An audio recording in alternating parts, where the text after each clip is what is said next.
अस्सलामुअलैकुम दोस्तों, आइए कहानी सुनाऊं।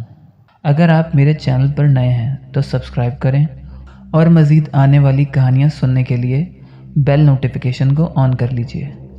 शुक्रिया। ये कहानी मेरे एक सब्सक्राइबर ने मुझे सेंड करी है। मेरा नाम वकास है और ये एक बिल्कुल सच्चा वाक़या है जो मेरी कज़न के साथ पेश आया। हमारे एक कज़न की शादी चल रही थी और वो लोग जहाँ रहते थे उस घर के बराबर वाला घर कई सालों से खाली पड़ा हुआ था, जिसके हवाले से वहाँ के बच्चों ने मशहूर किया था कि इस घर में असरात हैं। तो कुछ लोग सच मानते थे और कुछ इस बात को झूठ समझते थे। नवंबर में शादी के फंक्शन स्टार्ट हो गए। मेरी कज़न निमरा आपी, जो कि पूरे ख़ानदान में महफ़िल की जान मानी जाती, बहुत अच्छी और शक्लो सूरत में भी बहुत खूबसूरत। हम सब कज़न अपने चाचा के घर जमा हुए, जिनके बेटे की शादी थी, यानी मेरे कज़न की। आज मेरे कज़न की मेहंदी थी, जिसका अरेंजमेंट घर के बाहर किया गया था। रात के कोई 12 बजे का टाइम होगा। फंक्शन ख़त्म हो गया। हम कुछ कज़न्स वहाँ रुक गए। सब काफ़ी थके हुए थे। अब बारी थी चाय की, ताकि थोड़ा फ्रेश हो जाएं। चाय लेकर हम छत पर चले गए। ठंडी ठंडी हवाएं चल रही थी। मौसम खासा ठंडा था। निमरा आपी भी हमारे साथ थी। ऊपर हम छत पर चाय पी रहे थे और हंसी मजाक कर रहे थे कि अचानक निमरा आपी बेहोश हो गई। सब ने शोर मचा दिया। बाकी लोग भी छत पर आ गए। निमरा आपी को होश में लाने की बहुत कोशिश करी, पर वो होश में नहीं आई। फिर उनको करीब ही एक हॉस्पिटल था, वहाँ ले गए। कुछ देर बाद उनको होश आ गया। उनसे पूछा कि क्या हुआ था, तो उनको तो कुछ मालूम ही नहीं था, और वैसे हम सबको कुछ नहीं पता था कि क्या हुआ है अचानक इनको। बातें करते करते ज़मीन पर गिर गईं। डॉक्टर ने बताया कि कमज़ोरी और थकन से चक्कर आए और ये बेहोश हो गईं।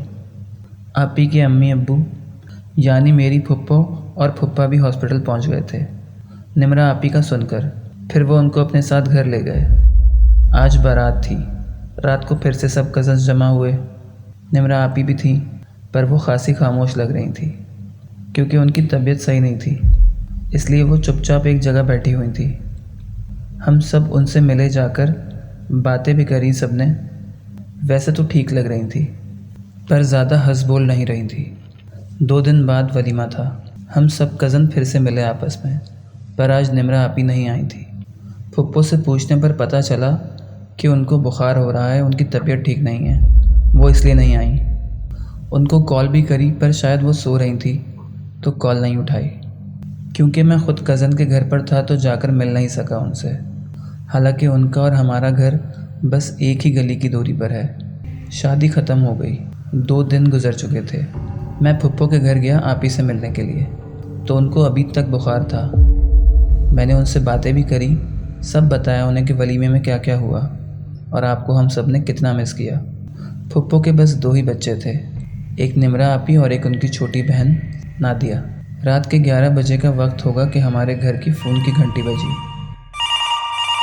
अब्बू ने फ़ोन उठाया तो फुप्पो थी फ़ोन पर और बहुत परेशान थी कि भाई आप जल्दी यहाँ आ जाइए गाड़ी लेकर, निमरा की तबीयत बहुत ख़राब हो रही है और वो बेहोश हो गई है। मैं और अब्बू फ़ौरन उनके घर पहुँचे।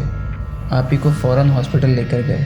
उनको गाड़ी में ही होश आ गया था, पर शदीद बुखार था उन्हें। इंजेक्शन्स और ड्रिप लगी तो तबीयत थोड़ी संभली। फिर हम उनको घर ले आए। अब्बू ने फुप्पा को बोला कि किसी भी चीज़ की ज़रूरत हो तो आप फ़ौरन फ़ोन कर दीजिएगा। हम लोग भी अपने घर आ गए। अगले दिन मैं फुप्पो के घर गया अम्मी के साथ, तो निमरा अभी अपने रूम में सो रही थी दवा खाकर। फुप्पो ने मुझे सामान लेने भेज दिया। मैं वापस आया तो अम्मी जा चुकी थी और फुप्पा भी घर आ गए थे। मगरिब का टाइम होगा। आपी के कमरे से चीखों की आवाज़ें आईं। हम सब उनके कमरे में पहुँचे तो वो बिस्तर पर मछली की तरह तड़प रही थी। फुप्पो ने उनको जाकर पकड़ा तो वो आग की तरह खौल रही थी। फ़ौरन उनको हॉस्पिटल लेकर भागे। उनका बुखार उतरने का नाम नहीं ले रहा था और वो काफ़ी कमज़ोर लग रही थी। डॉक्टर्स ने उनको हॉस्पिटल में एडमिट कर लिया। 3 दिन तक वो हॉस्पिटल में रहीं। सारे टेस्ट भी हुए, पर सारे टेस्ट नॉर्मल आए। डॉक्टर्स भी परेशान थे कि आखिर बुखार की वजह क्या है। और बुखार क्यों नहीं उतर रहा है। आपी हॉस्पिटल में और ज़्यादा कमज़ोर हो गई थी और उनके हाथ और पैरों के नाखून काले स्याह हो गए थे। कोई दवा उन पर असर नहीं कर रही थी। फिर फुप्पो उनको घर ले आई। घर आकर उनका बुखार कुछ देर के लिए उतरा, थोड़ी देर के बाद फिर से चढ़ गया। एक जानने वाले ने फुप्पा और फुप्पो को मशवरा दिया कि इसको किसी आमिल के पास ले जाओ, ये मामला कुछ और है, क्योंकि आपी का चेहरा तक काला पड़ चुका था, बल्कि उनका पूरा जिस्म ही काला हो गया था। बुखार था कि उतरने का नाम नहीं ले रहा था और आपी को मगरिब के वक्त वही दौरे पड़ते थे। वो चीखती ज़ोर ज़ोर से और तड़पती जैसे शदीद तकलीफ़ में हो, फिर बेहोश हो जाती। बहुत ढूंढने के बाद एक पीर साहब का पता चला। फुप्पा और अब्बू फ़ौरन उनको घर लेकर आ गए। उन्होंने दम वगैरह किया तो आपी की तबीयत थोड़ी बहुत संभल गई और उनका बुखार भी उतर गया। वो काफ़ी कमज़ोर हो गई थी। पीर साहब ने बताया कि इस बच्ची पर जिन आशिक हुए हैं और उनका कब्ज़ा है इस पर। ये बच्ची किसी खाली घर के पास से गुजरी थी, वहाँ से वो इस पर सवार हुए हैं। आप लोगों ने बहुत देर कर दी है, क्योंकि मुझे सिर्फ आगे अंधेरा नज़र आ रहा है। वो इस मासूम पर हावी हो चुके हैं। अब ना तो मैं ना ही कोई और शख्स कुछ भी कर सकता है इस बच्ची के लिए। फुप्पो का रो रो कर बुरा हाल था। मेरी अम्मी भी वहाँ मौजूद थी, वो भी रो रही थी और फुप्पा काफ़ी परेशान थे। घर में पल भर में एक मातम का माहौल सा हो गया था। पीर साहब ने कहा, मैं ये तावीज़ और कुछ चीज़ें दे रहा हूँ, आप इसको घर के दरवाज़ों पर लगा दें और ये तावीज़ बच्ची के हाथ पर बांध दें और बस दुआ करें अल्लाह से, क्योंकि दुआएं सब बदल देती हैं। और वो ये कहकर चले गए। जैसा जैसा पीर साहब ने कहा तो हम सब ने वैसा ही किया। आज सुबह से आपी काफ़ी बेहतर लग रही थी और कल से उनको बुखार भी नहीं हुआ था। जब से पीर साहब दम करके गए थे, वो सबसे बातें भी कर रही थी। मुझसे भी उन्होंने बातें करी। मगरिब का वक्त होगा, फुप्पो किचन में काम कर रही थी और आपी उनके साथ किचन में ही खड़ी हुई थी दरवाजे पर कि अचानक आपी खड़े खड़े ज़मीन पर गिर गई और फिर कभी नहीं उठी। उनकी ज़िंदगी का चराग गुल हो चुका था। एक हंसती मुस्कुराती लड़की सिर्फ 9 रोज़ में इस दुनिया से चली गई। ये मेरा आंखों देखा वाक़या है। मेरी कोई बहन नहीं है।